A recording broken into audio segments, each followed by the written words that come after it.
Agora na Conte.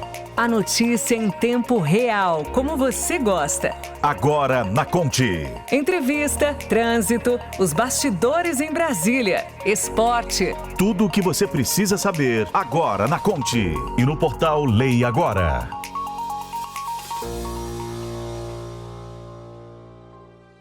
Oi, gente, chegando agora na Conte, nesse feriadão, dia 15 de novembro, terça-feira, não é? Muito boa noite para você que nos acompanha, esteja onde estiver, se estiver descansando, fica aqui com a gente que tem notícia mesmo sendo feriado, viu? Aproveita aí a folga e fica informado de tudo o que aconteceu e também o que pode impactar na sua vida ao longo dessa semana, que tem muita coisa pela frente, é só terça-feira, não é isso? É isso, gente, boa noite, Marina, tudo bem por aí? Oi, Camila, tudo bem? Por aqui tudo ótimo. E você que está aí nos acompanhando nesse feriadão de 15 de novembro, tá descansando? Tá de folga? Tá curtindo aí com a família, com os amigos? Ou tá de boa, só em casa, sozinho, no trânsito? Se é que tem trânsito nesse dia, né? Tá bem mais tranquilo do que os outros dias, com certeza. Mas olha, as notícias não param e a gente aqui no Agora na Conte fez um resumo daquelas que são as mais importantes para você ficar muito bem informado nessa terça-feira e também ficar ligado no que vai acontecer no restante da semana. Vamos lá, então. Bom, o Brasil comemora nessa terça-feira, 15 de novembro, é o feriado da Proclamação da República, não é? Há exatos 133 anos, em 1889, o Marechal Deodoro da Fonseca se juntava a tropas de rebelados no Campo de Santana, no centro do Rio, com os quais depôs o gabinete de Dom Pedro II. Bom, o imperador e sua família partiriam aí em exílio para a Europa no dia seguinte. Sobre essa história, não é? Será que foi assim mesmo? A gente conversa agora com o doutor em História, coordenador de pós-graduação em História da Universidade Federal de Mato Grosso e também professor em Historiografia, Edivaldo Correia Sotana. É isso, professor? Falei certo? Comecei o início da história dessa forma ou tem outras versões que seria interessante a gente contar nessa data tão especial? Boa tarde. Boa tarde, Camila. Muito obrigado pela oportunidade de falar com você. Parabéns também pela iniciativa de abordar um tema muito importante para a história do nosso país, que é a Proclamação da República. Acho importante considerar que você tocou num ponto central para a gente, né? Então nós temos o acontecimento de 15 de novembro e nós temos que entender também, Camila, qual é o processo que levou ao 15 de novembro do modo como nós tivemos. Então, Camila e seus ouvintes, algumas questões, elas são fundamentais e devem ser consideradas. Por exemplo, havia uma insatisfação com a monarquia. E essa insatisfação, ela não datava só do ano de 1889. Nós temos que lembrar, por exemplo, que o Brasil participa da Guerra do Paraguai e segmentos militares já demonstravam insatisfação com o modo que Dom Pedro conduzia o exército brasileiro. Então eles alegavam que faltava profissionalização da corporação, né, que era preciso investir em profissionalização da corporação e melhorar as carreiras, entre outros pontos. Mas também é importante perceber as transformações pelas quais a sociedade passava. Então nós estávamos num momento ali, ainda que incipiente, havia um projeto de urbanização no país, principalmente em cidades como Rio de Janeiro, São Paulo e as transformações dessas regiões também. Novos atores e novas ideias políticas circulavam, Camila.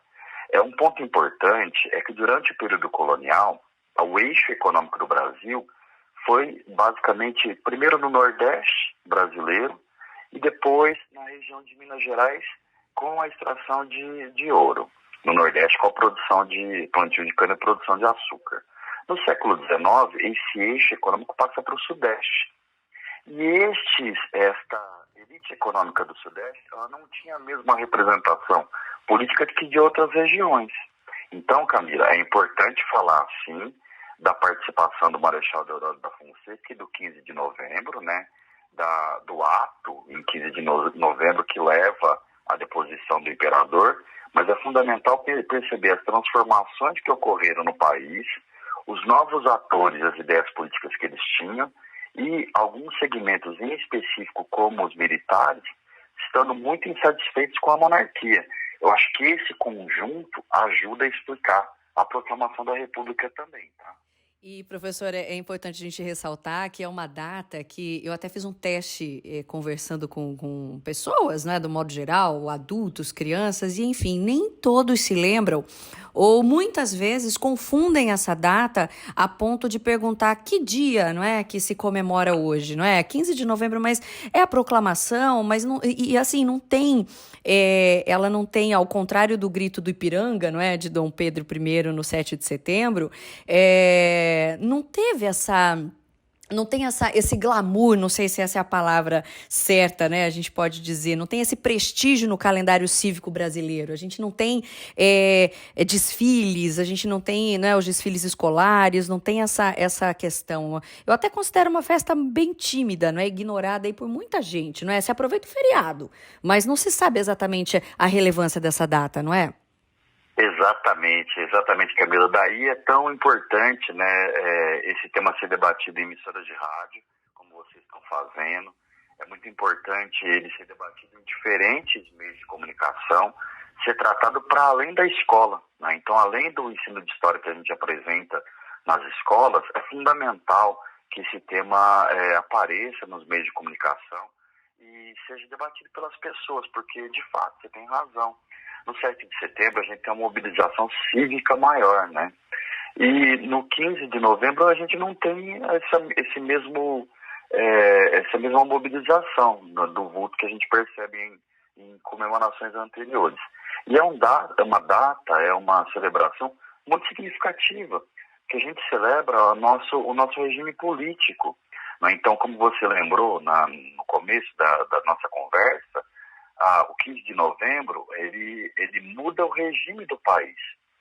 O imperador, ele deixa de governar o país e nós escolhemos aí ser uma república no modelo federativo, né, que é o modelo que nós adotamos até hoje. E nós, inclusive, definimos alguns símbolos nacionais que aparecem mais no 7 de setembro. A nossa bandeira, por exemplo, que já vinha de uma tradição da bandeira, ela ganha aquele dizer ordem e progresso em função da influência que os militares tinham, que os participantes da proclamação da República tinham das ideias positivistas. E aí aderem um lema, né, o Brasil acaba incorporando a bandeira dias seguintes, a proclamação da República, um lema que vem de um dizer do Augusto Conte, que é ordem e progresso. As cores foram mantidas, o formato um pouco alterado, mas a bandeira republicana, ela diz mais respeito, a bandeira que nós temos diz mais respeito ao 15 de novembro especificamente do que ao 7 de setembro. E é importante ver como a gente comemora pouco essa data. É uma data que inicia um regime que é o regime que nós temos, que é o regime que é pautado pela participação popular, ou deveria, pelo menos, ser pautado pela participação popular. Então é muito importante debater esse tema, discutir as transformações que levaram à proclamação ao fim do Império, à proclamação da República, e pensar nas consequências da implantação desse regime também, Camila. E outra questão também, professor, até o senhor disse, a gente precisa dar mais atenção, mais importância, não é, comemorar de uma outra forma, e até a questão do feriado é uma questão recente, não é? Se não me engano, foi no governo Fernando Henrique que se tornou feriado. Até então não era um feriado nacional, não é? Era uma data comemorativa, mas que não tinha o status de feriado nacional, não é? Exatamente. Então, esses temas aparecem recentemente para a gente. Então, é fundamental a gente estabelecer esse debate e, a partir desse debate, celebrar criticamente, né, observar criticamente o processo histórico que leva à proclamação da República. Então, é muito importante utilizar essa data, que é mais recente, que torna feriado, né, o 15 de novembro, para pensar o que significou a implantação da República no Brasil. E o que o senhor pode falar para a gente nisso, não é? Já que o senhor conhece como ninguém a história, não é? Respira essa história de um modo geral, o que a gente pode hoje contar para as pessoas que estão nos ouvindo, para os estudantes, para as pessoas que estão aí descansando no feriadão, o que pode se tirar? O senhor já bem colocou o tamanho dessa importância, dessa responsabilidade desse movimento que nos trouxe, politicamente falando, ao regime que nós estamos até hoje. Então, a gente está falando de 1889 a 133 anos, anos, a gente mantém basicamente a mesma situação ou não? A gente tem transformações, a gente tem o que comemorar. O que a gente pode falar desse trajeto percorrido pela história recente do nosso país, politicamente falando? Eu gostaria de destacar um ponto, Camila, para a gente poder refletir um pouco acerca dessa data e dessa celebração. Então, primeiro, antes de destacar esse ponto, lembrar que assim, os ideais republicanos eles são anteriores ao 15 de novembro de 1889, né, que é o momento da proclamação. Então, por exemplo, né, em 1870 foi lançado um manifesto que é o Manifesto Republicano. Esse manifesto ele defendia o modelo federalista e ele criticava a centralização de poder. Então, ainda antes da proclamação da República, já havia um conjunto de ideias circulando, e essas ideias, de modo geral, criticavam, né, a centralização do poder e defendiam a separação entre igreja e Estado. Né? Então, defendiam o Estado, que do Estado deveria existir sem a influência de uma religião especificamente. Mas também defendiam que se ampliasse a participação popular para a escolha dos representantes. Então, isso já aparecia em 1870. É importante observar que, após a proclamação da República, a primeira Constituição, a de 1891, Constituição Republicana, ela tem quase 100 artigos, né? E ela oficializa essa separação entre Igreja e Estado, e ela coloca, então, apenas o sufrágio universal masculino, e com algumas limitações. Então, em 1891, só podia votar homens com mais de 21 anos, tinham que ser alfabetizados, não podiam ser militares de baixa patente. De modo geral, né, dentre outras medidas, essas restrições que aparecem na primeira Constituição, elas permitiam que um pouco mais de 1% da população brasileira votasse e tivesse direito de ser votado. Veja, nós estávamos iniciando um regime que clamava que parte da ideia de participação popular, né, mas restringisse a possibilidade de você escolher seus representantes ou de ser representante de grupos sociais. Se a gente sai da participação masculina, se a gente pensa na participação feminina, as mulheres ganham o direito ao voto em 1932. É claro que em alguns estados brasileiros, né, por exemplo, no Rio Grande do Norte, esse direito veio um pouco antes. Veio em 1927, e esse direito, né, essa luta por ter o direito ao voto, ela já, no caso das mulheres, ela já vinha do século XIX e início do século XX. Mas aí, oficialmente, elas passam a ter direito na virada da década de 1920 para 1930. Então, anos depois, décadas depois aí da proclamação da República. Hoje, Camila, nós temos o direito ao voto. Nós exercemos o nosso direito ao voto. Nós participamos da escolha dos nossos representantes, e esse, sem dúvida, é um benefício que nós temos que valorizar. Esse, sem dúvida, é um aspecto da nossa existência como ente político num regime republicano que deve ser valorizado. Nós não podemos, em hipótese alguma, deixar de escolher nossos representantes ou deixar de nos colocarmos como representantes para os grupos sociais aos quais nós pertencemos, que começa com o voto, mas que não deve se restringir só a ele. Um cidadão ativo, deve lutar sempre para a Constituição ser cumprida, para a justiça social imperar no nosso país e para todos e todas terem direitos. Tem os seus deveres, obviamente, né, estabelecidos pela Constituição, mas devem ter direitos básicos garantidos também. Então, esse elemento, com o direito ao voto, é este elemento que eu gostaria que nós pensássemos, esse aspecto, né? Os nossos direitos começam com o voto, começam com o direito de manifestação, mas nós devemos ter acesso também a outros direitos que são fundamentais para a nossa existência nesse regime republicano. E esse ano, não é, professora, exatamente esse ano, a gente teve há poucos meses, né, há poucas semanas até, toda essa eleição, ela foi algo bastante inovador, diferente, não é? Ela foi, fugiu um pouco do que a gente estava habituado ao longo desses anos, né, de eleições, de história política. Houve toda uma situação diferenciada, né? A gente viu pessoas nas ruas aí pedindo praticamente pela volta da ditadura em alguns pontos, em alguns momentos. Então, assim, a gente teve um momento histórico bastante tumultuado, né? Quem viveu aí participou de uma história, de uma parte da história, sem dúvida alguma. Esse momento deve ser retratado no futuro?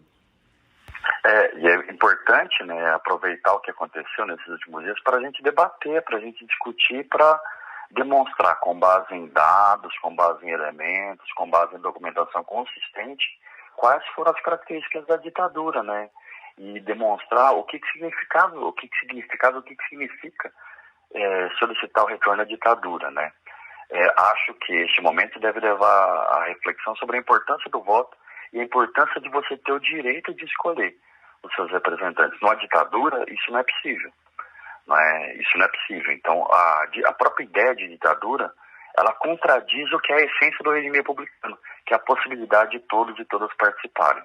Então, acho que é um momento muito importante para a gente refletir sobre isso. Sem dúvida, é um momento que chama para reflexão. E o senhor tocou num ponto de extrema importância, que todo ano eleitoral a gente, como jornalista, reforça muito e clama, não é? E chama as pessoas, que é valorizar esse seu direito ao voto, não é? É um dever, mas eu acho que a gente deve encarar isso muito mais como um direito do que como um dever. Eu falo por mim, eu faço questão de votar, eu gosto do dia do voto, do dia da eleição, eu jamais votei em branco, eu jamais vou anular meu voto, porque eu acho que é o único momento que a gente tem, de fato, o direito de exercer o que a gente fala tanto, não é? A cidadania, o direito a escolher os representantes. É como se a gente... É fazendo parte mesmo das escolhas políticas. Eu acho que não existe um momento mais efetivo de participação popular do que o momento do voto, não é? Exatamente, Camila, exatamente. Esse é um sentido que nós não podemos perder.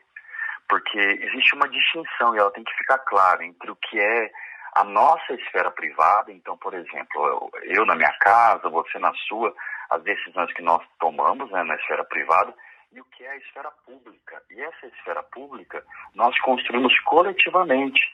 E o voto é uma possibilidade de nós construirmos coletivamente o que é o nosso país, o que é o nosso estado, o que é o nosso município, o que é o nosso bairro. Por quê? Porque você participa, você escolhe. Aí nós temos uma maioria que escolhe os seus representantes, e aí depois, num dado momento, nós teremos a chance de avaliar aquele trabalho realizado e escolher ou novos representantes ou aqueles que a gente escolheu da primeira vez. Então é muito importante perceber isso. Quando você sai para votar, como você bem disse, acho que de maneira muito pertinente, não é só um dever, é um direito que você vai exercer para participar da construção coletiva do seu país, do seu estado, do seu município, do seu bairro. E esse direito deve ser tomado como sagrado, porque é de fato o momento em que nós exercemos a nossa cidadania. Sem dúvida. Tem algum outro ponto que o senhor acha interessante a gente colocar, a gente reforçar, desde que as pessoas reflitam nesse 15 de novembro? Eu acho muito importante refletir sobre a própria função da história, né? Nós devemos, eu acho, como professor dessa disciplina, debater mais sobre trabalhar essas datas e outras para debater sobre a história do nosso país. Um povo precisa conhecer a história do seu país, precisa ler sobre a história do seu país, precisa ouvir sobre a história do seu país. E a história, ela é produzida com base em documentos, a história é produzida com base em registros deixados por aqueles que viveram, e nós precisamos ter acesso mais a esses debates acerca da história do nosso país, porque uma nação, ela consegue se constituir, ela consegue avançar na medida que as pessoas conhecem a sua própria história, conhecem a sua identidade, conhecem de onde vieram, conhecem quais caminhos foram trilhados e para onde nós podemos ir. Então, conhecer sobre a proclamação da República, por exemplo, é conhecer sobre o regime político que nos rege hoje, verificar suas fragilidades, observar suas potencialidades e pensar como nós podemos aperfeiçoar esse regime. Portanto, o recado que eu gostaria de dar, a mensagem que eu gostaria de dar para os seus ouvintes, né, é que estudem, leiam, conheçam mais a história do seu país. Isso é fundamental para a nossa existência enquanto nação.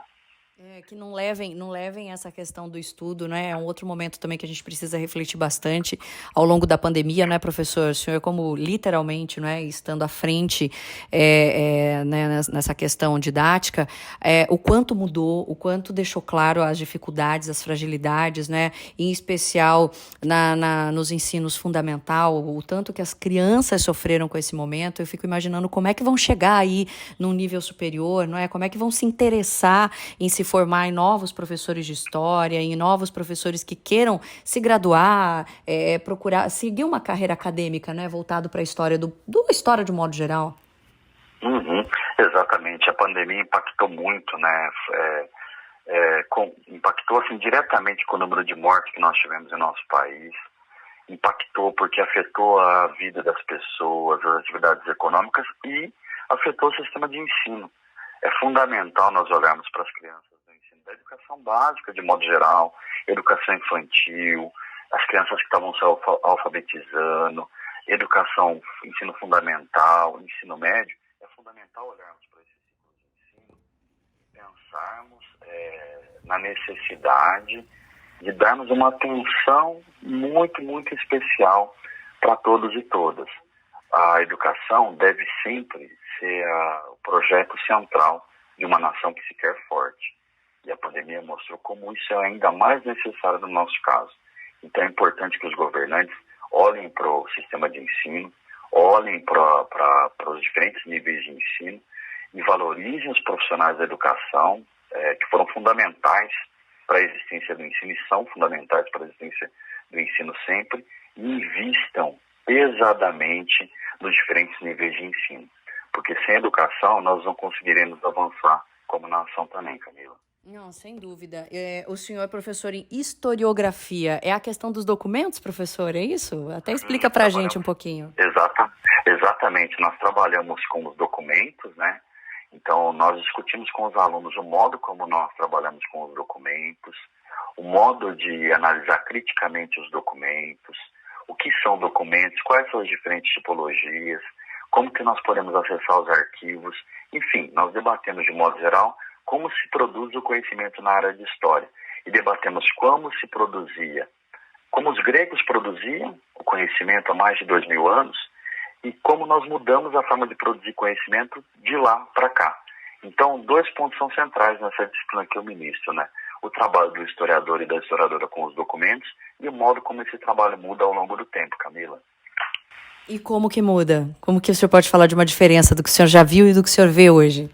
A maior diferença que nós tivemos, né, se nós pegarmos assim, o modo como os gregos trabalhavam, né, como produziam o conhecimento sobre a história, como nós produzimos hoje, diz respeito ao momento que esse conhecimento passa a ser produzido de forma institucional.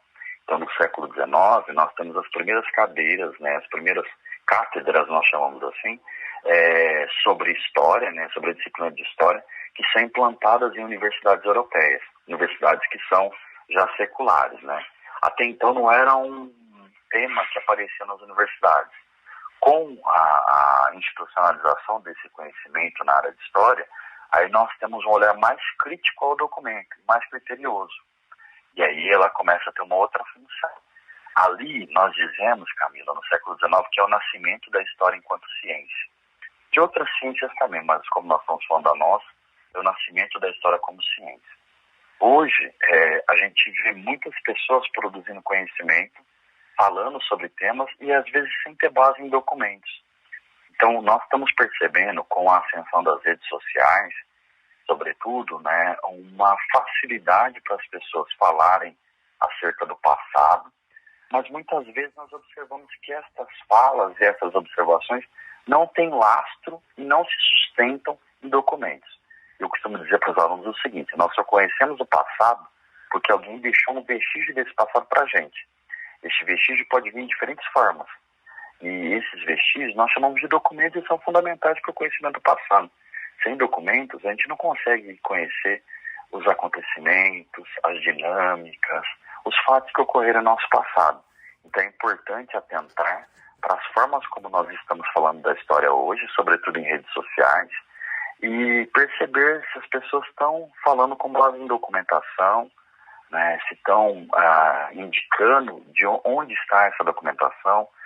Tem uma informação que eu dou para os alunos, né, quando a gente começa os cursos, que é assim: olha, se você quer pesquisar algum assunto sobre o passado, você tem que ter acesso a documentos. Não é só documentos de ensino, você tem que ter acesso a esses documentos. Porque sem documentos não tem como falar sobre o passado, Camila. O professor, não é só digitar no Google, não, né? Não é só digitar. O Google nos ajuda muito. O meu filho brinca, eu tenho um menino de 5 anos que ele brinca assim. Às vezes ele pergunta alguma coisa e fala: filho, papai não sabe. Ele fala assim: papai, digita no Google. Então, assim, o Google nos ajuda muito, mais especificamente para produzir conhecimento acerca do passado, né, de modo científico, né, a partir dos métodos que nós temos, porque para cada documento você tem determinado método de trabalho, que a gente também discute. Então, a partir do método de trabalho, que você entra em contato com o documento, aí você produz o conhecimento acerca do passado, e nem sempre o Google vai nos ajudar nesse sentido. Com certeza. Professor, para a gente finalizar, então, só para deixar claro, a mensagem é refletir, pesquisar, estudar, conhecer o passado, para a gente poder, de fato, crescer enquanto pessoa, enquanto uma nação, já que a gente está falando de um momento político, não é? De um momento muito importante, a gente está falando da proclamação da República, então a gente tem que ler, estudar. É esse o recado que fica de qualquer forma, não é? Esse é o recado que fica, né? A proclamação da República ocorreu em 15 de novembro de 1889, ela transforma o nosso regime político, criando a base do regime político que nós temos hoje, e é fundamental conhecer este momento de história do Brasil, estudar acerca desse momento, para a gente se fortalecer enquanto nação, Camila. Sem dúvida. Professor, mais uma vez, obrigada, viu, por conversar com a gente, por dar essa verdadeira aula, né? Na verdade, é uma aula para quem está nos acompanhando e entendendo um pouquinho da importância dessa data, já que, de uma certa forma, ela acaba sendo preterida por outras datas consideradas mais interessantes, não é? Seja aí pela própria história política, seja aí pelo comércio. Em alguns momentos, a gente percebe que alguns feriados acabam sendo ou preteridos ou supervalorizados, e não é pelo que ele representa, né? Às vezes é até uma questão comercial mesmo. Eu que agradeço, Camila, parabéns pelo trabalho realizado, né? Deixo um abraço aqui para os seus ouvintes e um bom trabalho para vocês, e muito obrigado pela oportunidade de falar um pouco sobre a história do Brasil no seu programa, tá? Muito obrigado. Obrigado, professor. Tchau, tchau. E olha só essa notícia, gente. A Defesa Civil, ligada à Secretaria de Ordem Pública de Cuiabá, registrou uma queda no número de queimadas urbanas e na zona rural no ano de 2022. No ano passado, foram registradas 590 ocorrências. Já este ano, de janeiro até o mês de setembro, foram registrados 274 casos, queda de 53,5%. Conforme o secretário Leovaldo Salles, as ações efetivas, como a fiscalização a terrenos baldios, a contratação de brigadistas por meio do programa Cuiabá Sem Queimadas e ainda o registro de 2 chuvas mais fortes, registradas em julho e agosto, contribuíram bastante para a diminuição dos focos. De maio até outubro, na ordem de 53%. Isso tem um impacto efetivo, na situação de segurança e também na situação da saúde pública. De qualquer fonte, principalmente da sociedade, daquele munícipe que detecta um terreno sujo, um terreno em estado ruim de conservação, faz a denúncia através do nosso disco de denúncia ou ligando diretamente à nossa Defesa Civil. Uma equipe de fiscalização vai até o local, constata a veracidade da denúncia, identifica o proprietário, nós fazemos a notificação do proprietário e ele, por dever de lei, ele tem que fazer a conservação da sua propriedade para a solução do problema. Senão ele vai ser autuado, ele vai ser penalizado. Um projeto, um programa de Cuiabá Cidade Limpa, que a Prefeitura realiza através da Secretaria, hoje a empresa cuiabana de limpeza urbana, a Limpurb, realiza a limpeza e a despesa correspondente é creditada, ou debitada no IPTU do proprietário. O espaço degradado, ele é uma porta, uma janela aberta para a continuidade da degradação e da destruição. Mas, graças a Deus, nós temos tido uma efetividade na identificação, na notificação e o entendimento do infrator, de que a responsabilidade da manutenção da sua propriedade é exclusiva dele. Uma multa acima de R$600 e, dependendo do tamanho da área, essa multa vai também sofrendo variação para maior, dobrada. O número da nossa Defesa Civil, o WhatsApp 993108810, é da Defesa Civil. E nós temos o nosso disco de denúncia, 36169614. A Defesa Civil de Cuiabá reforça a população os canais de atendimento pelo telefone 65 3623 9633, 3623 9633 e tem também o WhatsApp para recebimento de denúncias sobre casos de queimadas urbanas e também outras situações de risco. Anota aí, 65 99 310 8810, 99 310 8810.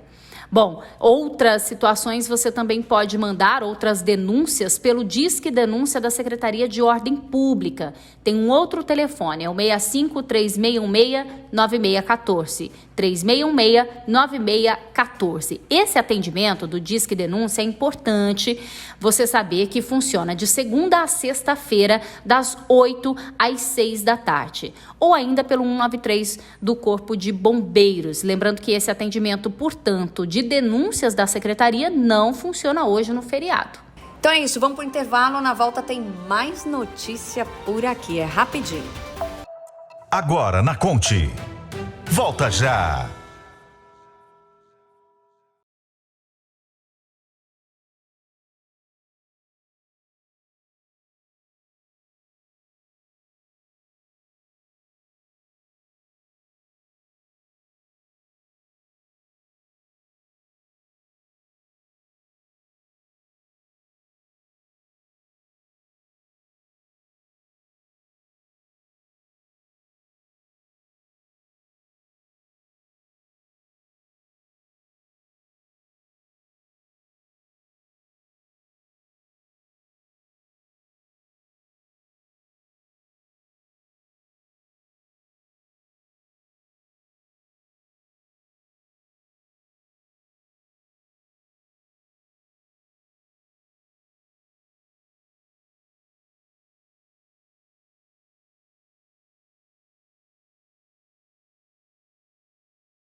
A informação como você gosta. Agora na Conte. Agora na Conte está de volta. Estamos de volta com Agora na Conte, hoje terça-feira, dia 15 de novembro. E a gente vai daqui de Cuiabá, de Mato Grosso, direto para Brasília.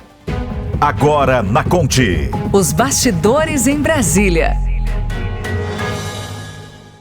Apesar do feriado, as questões políticas, em especial as que estão sendo resolvidas em Brasília pela equipe de transição, comandada pelo vice-presidente eleito Geraldo Alckmin, continuam. Ângelo Cruz conta pra gente o que esperar dessa semana, hein? Nós temos resoluções importantes aí que estão sendo aguardadas, né? Boa noite.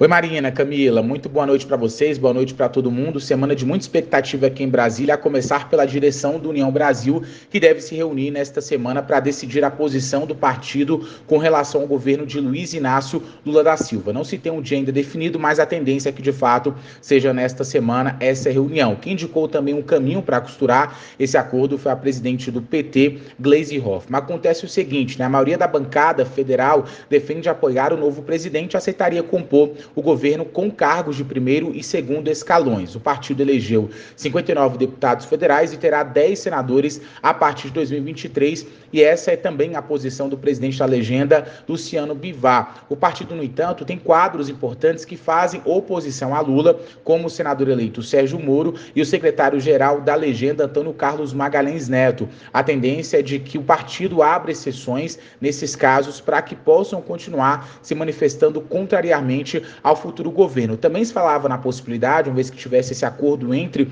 o PT e União Brasil, de que então o Partido dos Trabalhadores apoiasse a Luciano Bivar numa disputa à presidência da Câmara dos Deputados. Mas aos poucos então está tendo uma aproximação entre o partido e Arthur Lira que quer garantir um segundo mandato à frente lá da presidência da Câmara dos Deputados e deve conseguir essa força, já que está sinalizando positivamente para o governo eleito. Uma outra tendência, outra expectativa também ao longo desta semana é justamente a equipe de transição do governo apresentar a proposta de emenda à Constituição que busca a retirada do Bolsa Família do teto de gastos, seja por 4 anos ou de forma permanente, né? A tendência então era que esse texto fosse divulgado na semana passada, mas os líderes partidários pediram mais tempo justamente para fazer sugestões de mudanças nessa proposta, entre elas a duração da retirada do Bolsa Família do teto de gastos. Então agora a expectativa é que a publicação do TO, a divulgação, melhor dizendo, seja nesta quarta-feira, dia 16. O governo eleito quer elevar o benefício de R$400 ou de R$405 para R$600 e dar adicional de R$150 por criança de até 6 anos. Para isso, então, precisaria de mais 70 bilhões de reais que não estão previstos no orçamento. Mas, em vez de pedir que fiquem fora do teto, só os 70 bilhões suficientes para o acréscimo no benefício. A equipe de transição quer que a PEC deixe todo o valor do Bolsa Família, ou seja, 175 bilhões, fora do teto de gastos. Isso tem gerado uma discussão muito grande, inclusive por especialistas que acreditam que é um perigo dar um cheque em branco para o novo governo. O futuro governo também pretende usar 105 bilhões dessa folga, que seria criada no orçamento em outros programas, como merenda escolar e também em investimentos. Está sendo chamada, então, não mais da PEC da transição, mas PEC do Bolsa Família. Então, uma expectativa muito grande, lembrando que há um consenso da necessidade da aprovação dessa proposta de emenda à Constituição, tanto dos presidentes da Câmara e do Senado e até mesmo do Centrão. E também quem sinalizou positivamente foi Ciro Nogueira, no caso o ministro-chefe da Casa Civil. Então, muita discussão ao longo desta semana e claro que a gente vai ficar de olho. Gente, agora vamos falar de uma ação muito bacana. Na semana passada, eu fui doar sangue no MT Hemocentro e conversei com a Giancarla Zanella, que é a diretora do Banco de Sangue. No próximo sábado agora, dessa semana, a torcida do Palmeiras em Mato Grosso vai fazer uma doação coletiva de sangue. No embalo, claro, do ótimo momento vivido aí pelo Palmeiras, os torcedores vão comparecer maciçamente no Hemocentro para a coleta. Vamos ouvir o que diz a Giancarla. Então, a Mancha Verde entrou em contato conosco para fazermos essa parceria. Então, vai ser nesse sábado, dia 19, das 7h30 até o meio-dia, aqui na sede do MT Hemocentro. É óbvio que o pessoal da Mancha Verde vai vir, mas está aberto a toda a população que quiser fazer essa doação de sangue. Faça o seu agendamento e venham fazer a doação de sangue, que o sábado é importante porque é um dia a mais para facilitar a vida de quem não pode vir fazer essa doação nos dias de semana, né? E a questão, assim, tem que ter um número mínimo de pessoas para que vocês têm que mobilizar toda a estrutura, abrir no sábado, tem que ter um número mínimo, de repente uma empresa, uns colegas, um grupo de amigos. Como é que faz para ter esse acesso? Então, o número mínimo de pessoas para a gente abrir aos sábados são 80 pessoas. Então, normalmente a gente consegue atingir essa meta de 80 pessoas para fazer essa doação nos sábados, que já está sendo, no mês passado nós tivemos todos os sábados abertos, e assim a gente está procurando manter aos sábados aberta aqui a instituição para facilitar a vida de quem deseja fazer a doação de sangue. Nesse momento, como é que tá? Eu sei que o Hemocentro sempre está precisando, é sempre muito bem-vindo qualquer tipo de sangue, mas a gente está num momento até considerável tranquilo, porque infelizmente a gente começa aí a ouvir novos casos de Covid-19, não é? Acontecendo mais, então é mais um recado de prestar atenção, de cuidar da sua saúde, mas também não esquecer de ser o doador fidelizado. Então, é importante nós frisarmos que nós tivemos uma campanha grande essa semana, que realmente mobilizou muitas pessoas para virem fazer a doação de sangue. Nós estamos, digamos, com um estoque tranquilo, mas nós temos um feriado prolongado e nós teremos com certeza que abastecer todo o nosso interior do estado. Então, esse estoque que agora, nesse exato momento, está tranquilo, a partir de amanhã já começa a não ficar tão tranquilo. Então, por isso que nós pedimos sempre que as pessoas que fazem a doação de sangue, as mulheres doem 3 vezes ao ano e os homens doem 4 vezes ao ano, para que nós mantenhamos esse estoque com tranquilidade, para que todas as cirurgias, que sejam de urgência, emergência ou cirurgias eletivas sejam mantidas e sejam feitas com tranquilidade pelos profissionais nos hospitais. Então, reforçando, sábado a partir de que horas até que horas pode vir aqui no Hemocentro? Sábado, dia 19, das 7h30 da manhã até o meio-dia. Não precisa ser palmeirense, mas se for, melhor ainda. Não precisa ser palmeirense, todos os times são bem-vindos, né? Aqui nós temos muitas pessoas que são do Palmeiras e do Cuiabá também, então as pessoas que venham fazer essa doação, esse gesto tão lindo de amor ao próximo. Claro, já fica aí a dica, com a Copa chegando, vem cada um com a sua camiseta. Exatamente, somos todos um só, né? Todos somos Brasil. Lembrando que o Hemocentro estará recebendo a doação de qualquer pessoa, viu, que queira fazer aí essa boa ação. Não precisa ser palmeirense, não tem nada a ver com o time, na verdade, tá? É uma organização feita pela torcida do Palmeiras, mas qualquer pessoa pode por lá fazer a doação. Fica assim, ó, no dia da coleta é só levar um documento com foto, chegar no Hemocentro descansado, com no mínimo 6 horas de sono, alimentado, mas ó, sem comida gordurosa aí 3 horas antes. Então vai de repente cedinho, né? Vai no primeiro horário e aproveita para fazer essa doação. A ideia é muito bacana. E agora uma notícia importante para você, morador de Várzea Grande. As unidades de saúde e os asilos do município passarão a ter um serviço virtual de atendimento.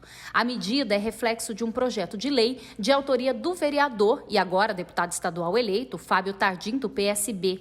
Na prática, é uma forma mais ágil de prestar informações sobre pacientes internados que não podem receber visitas. O vereador explica. O projeto de lei consiste em aproximar e receber informações dos parentes, das pessoas que estão internadas. É uma forma de mantermos o nosso sistema de saúde mais humanizado e eficaz. Infelizmente, por conta da pandemia, muitas pessoas ficaram impossibilitadas até de se despedir de seu ente querido. Nossa intenção é fazer com que as pessoas continuem mantendo contato com seus parentes.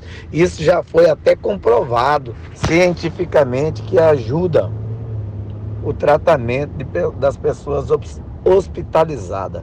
Então, por isso eu digo a cada um de vocês, vamos humanizar para vencermos. Um abraço, que Deus domine a todos. Em Mato Grosso, conte comigo.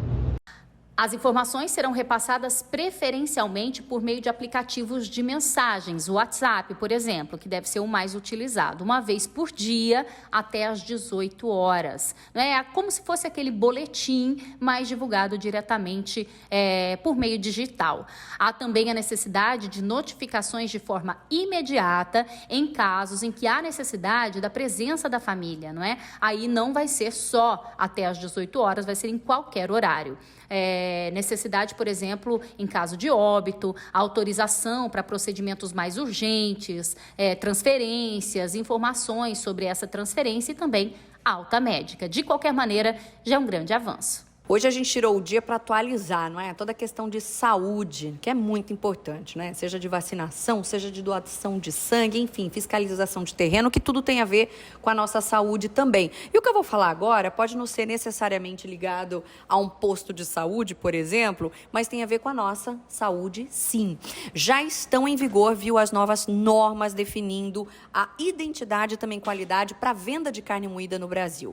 Entre as medidas que deverão ser implementadas pelos estabelecimentos no prazo de 1 ano, figura aí a que determina que o produto seja embalado imediatamente após a moagem em pacotes de até 1 quilo, como explica a coordenadora do Sistema de Inspeção Sanitária de Produtos de Origem Animal, Fernanda Rocco. A carne tem que ser entregue para o consumidor no mercado varejista moída diretamente na hora que ele estiver comprando. Então, se o consumidor encontrar essa carne moída exposta, está totalmente irregular. Ela tem que realmente estar embalada, com embalagens até 1 quilo, seja resfriada ou congelada, e ser oriunda de estabelecimento registrado em serviço de inspeção oficial, seja municipal, estadual ou federal. Essas novas regras elas foram implantadas para melhoria do produto final, ou seja, com maior controle na parte de temperatura, tempo de exposição dessa carne durante o processamento, o controle de todo o ambiente,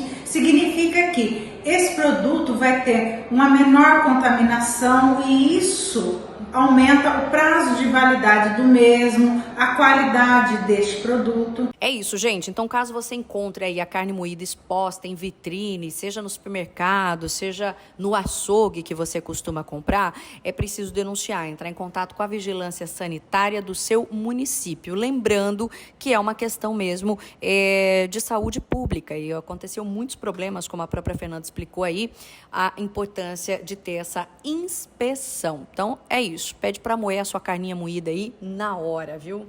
E olha, falando de saúde, laboratórios particulares e farmácias em todo o Brasil vêm registrando um aumento, gente, nos testes positivos para a Covid-19 nas últimas semanas. Atenção, hein? Um indício do que epidemiologistas classificam como um alerta para uma nova onda de casos no país. Em Mato Grosso, a situação não é diferente e a infectologista Letícia Cavalcante reforça a preocupação.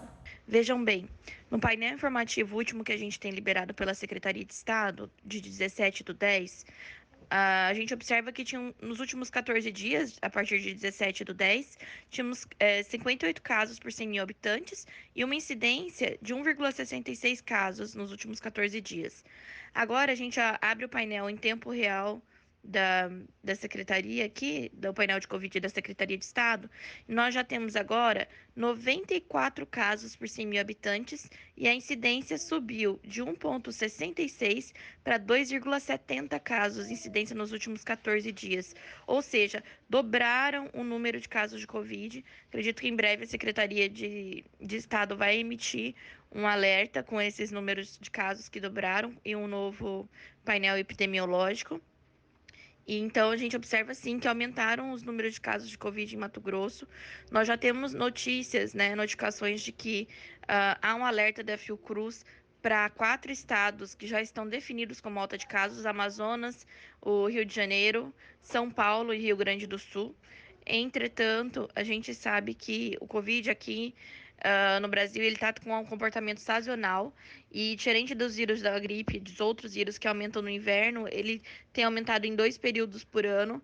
Então, a gente vê que ele aumentou aqui em janeiro para fevereiro e depois a gente vê que ele aumentou ali no período de julho, mais ou menos. E aí, o que é importante é que outros vírus também estão circulando nesse momento e que a gente tem um aumento aí dos resultados positivos para vários vírus respiratórios além do Covid. Então, para o vírus influenza a gente tem aí de 14,8% de casos positivos, para o influenza B, 0,5%, para o vírus sincicial respiratório, que pega muito criança, 26,1%, e para o Covid, ele já registra aqui 36,9% de aumento de casos positivos para Covid. Só que quando a gente fala em óbitos, a gente vê que o Covid ele está liderando em disparado os óbitos por síndrome gripal no Brasil, por síndrome respiratória aguda. Então, o Covid, os óbitos correspondem a 74,6% dos casos, enquanto os outros vírus dividem essas outros 30%. Então, 10,4% para influenza A, nem 1%, 0% para influenza B e 0% para vírus sincicial respiratório.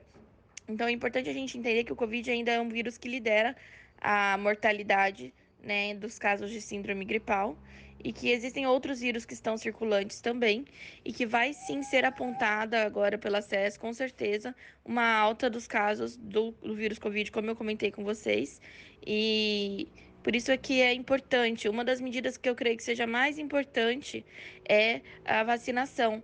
O Mato Grosso ele vai receber mais de 19 mil doses de vacina para criança de 6 meses a 3 anos. Então, corram para tomar as doses de reforço de vocês, pessoas de todas as idades. Mas também organizem seus filhos para tomarem a vacina do Covid de 6 meses a 3 anos a partir do dia 16 agora de novembro. Quarta-feira, as doses já vão ser distribuídas aos municípios. É importante que a gente mantenha a etiqueta respiratória, que a gente volte a aderir ao uso de máscaras, o álcool em gel nas mãos, a se isolar se tiver com síndrome gripal, procurar um infectologista e fazer os testes para síndrome gripal. E se cuidar, a gente cuidar de todas as idades, principalmente aquelas que se aglomeram, por exemplo, as crianças, né? Bom, e aproveitando também a deixa, que a gente acompanhou com relação ao aumento no caso do Covid, com a doutora Letícia Cavalcante, a infectologista, esse assunto está sendo discutido também não só no âmbito dos médicos, tá? A promotoria também tem ficado de olho nisso, devido ao baixo índice de cobertura vacinal das crianças, em especial, o Ministério Público de Mato Grosso notificou todas as creches, berçários, centro de educação e escolas para certificarem a situação da carteira de vacinação das crianças matriculadas. O MP ainda deve expedir uma recomendação ao Poder Público Municipal, considerando as peculiaridades locais, de cada região aqui do estado, e com o intuito de realizar campanhas de incentivo à vacinação e prevenção contra doenças como poliomielite, sarampo, Covid-19, como explica o Procurador de Justiça Alexandre de Matos Guedes. O que o Ministério Público constatou através do nosso centro de apoio às promotorias de saúde, que eu coordeno, é que está havendo uma cobertura vacinal muito baixa em poliomielite, sarampo e Covid-19. E essas baixas coberturas podem fazer com que surjam novas epidemias, novas ondas de epidemias com graves consequências. A gente tem que lembrar, por exemplo, que bebês pequenos não podem ser vacinados contra sarampo. Eles precisam de um ambiente livre de sarampo para não contrair a doença. Então, nós precisamos de índice de cobertura de 90% no mínimo. E nós temos municípios que têm 28% disso.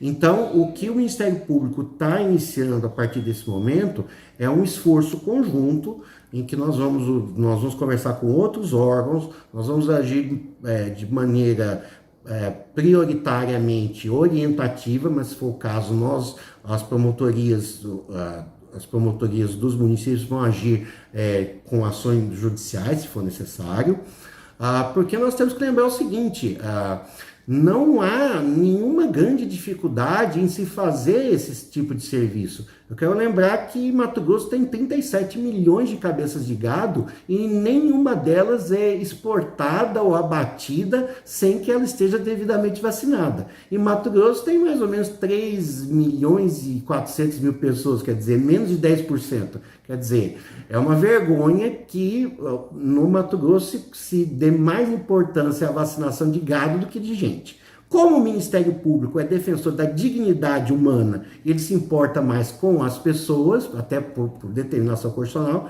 é que nós, verificando essa baixa cobertura, nós iniciamos essa atuação. Doutor, falta o quê? Vacina? Falta interesse dos pais em levar os filhos para vacinar? Falta informação? O que está faltando para melhorar a cobertura vacinal? O que está faltando, basicamente, é gestão.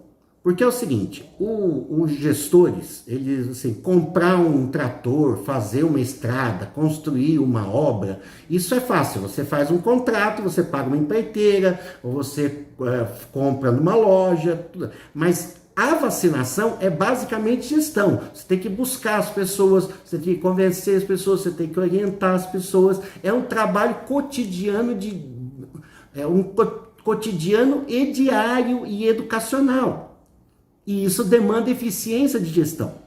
Então, quando acontece de o governo federal, ou o governo estadual, ou o governo municipal não incentivarem o uso das vacinas, não frisarem quantas vacinas são importantes, ou de alguma maneira eles diminuírem a importância das vacinas, ou dizer que as vacinas são inseguras, eles estão, obviamente, diminuindo a capacidade de proteção, especialmente das crianças, e dando vaso a essas pandemias que nós temos. Eu quero lembrar que o Brasil foi o país em que proporcionalmente morreram mais pessoas por milhão de habitantes no mundo de Covid-19.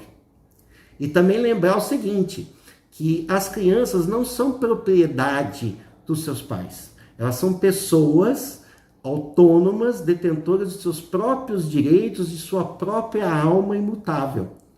E por conta disso elas têm o direito de ser vacinadas contra a vontade de seus pais ou não. Então é nesse sentido que nós estamos falando. É claro que no Brasil nós nunca tivemos esse problema. Nos últimos anos é que tem como justamente entrado algumas teorias absurdas, conduzidas por pessoas idiotas, imbecis, que querem desacreditar as vacinas. Mas as vacinas são uma das grandes conquistas da civilização, tanto que nós já erradicamos a polio, nós já erradicamos o sarampo. Até 2020 o Brasil tinha certificado internacional de erradicação do sarampo. Nós perdemos. Por quê? Por falta desse trabalho, desse cuidado. Já assim, em Manaus já se encontrou em alguns esgotos de Manaus alguns traços do vírus da poliomielite, quer dizer, está chegando. Então nós precisamos, por isso que o Ministério Público, inclusive a nível nacional, está cuidando disso. Sem contar a Covid-19, que também é uma prioridade justamente porque é nela que tem se concentrado a maior parte das resistências, mas como eu disse, é uma doença altamente fatal no Brasil e as pessoas continuam morrendo de Covid no Brasil, especialmente crianças. Doutor, quem pode auxiliar a sociedade a assegurar o direito à vacina das crianças? Conselhos tutelares, escolas, clubes, quem pode ajudar o Todo mundo, clube de mãe, Rotary Club, se é que eu posso falar, mas sim, clubes de serviços, o vizinho, enfim, esse é um esforço da sociedade civil. É claro, o governo local, quer dizer, a prefeitura, tem um dever primordial, porque ele é que gerencia as unidades básicas de saúde, que gerencia as unidades de saúde da família, ele que aplica as vacinas, ele que pede a quantidade de vacinas necessárias, né? É óbvio que o Ministério Público Federal também tem a sua responsabilidade, porque precisa, eventualmente, verificar se estão sendo produzidas vacinas a nível necessário. Só quero lembrar o seguinte, também, que o Brasil tem uma capacidade instalada de fazer vacina para gado que é de bilhões e bilhões de doses. Quer dizer, não nos falta parque industrial para fazer vacina e vazar a vacina. Então, assim, mas é uma responsabilidade de todos, de cada um, do vizinho, do parente. O cara não quer, então chama o Conselho Tutelar, não quer, chama o Ministério Público, chama a escola, chama todas as pessoas.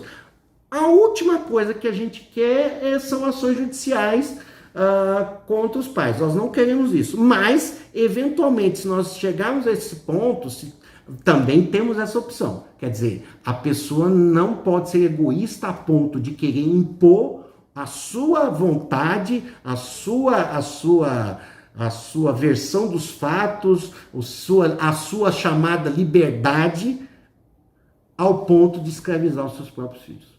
Doutor, a ordem do dia, então, é a caderneta de vacinação com as vacinas em dia. Exatamente. Lembrando que a gente está falando do sarampo, mas o sarampo é dado dentro de um de um conjunto de vacinas, vamos dizer assim. A vacina que é para o sarampo é também para outras doenças, então a gente imuniza para outras doenças. Então a ideia é ter caderneta em dia para adulto e para criança. Por isso que nós estamos atuando dessa maneira. Bom, só para finalizar, vale lembrar que a cobertura vacinal vem caindo no país e também em Mato Grosso, o que infelizmente resultou no retorno de doenças consideradas erradicadas, entre elas a poliomielite e o sarampo. Isso, claro, sem falar da questão envolvendo a Covid-19. Mas é isso, gente. Ficamos por aqui, não é? Um excelente restinho de feriado. Amanhã a gente está de volta por aqui no Agora na Conte. Até amanhã. É isso, gente. O nosso Agora na Conte dessa terça-feira, dia 15 de novembro, fica por aqui. Para você que nos acompanhou, nosso muito obrigada. E olha, participe com a gente por meio das nossas redes sociais, do leiagora.com.br, o nosso canal no YouTube, Facebook e também o WhatsApp da Rádio Conte. A gente volta amanhã, quarta-feira, com muito mais notícias para você, viu? E é claro, a gente espera a sua participação. Aproveita aí seu restinho de feriado e até amanhã. Você ouviu Agora na Conte. A notícia em tempo real, como você gosta. Agora na Conte. Volta amanhã na Rádio Conte e no portal Lei Agora.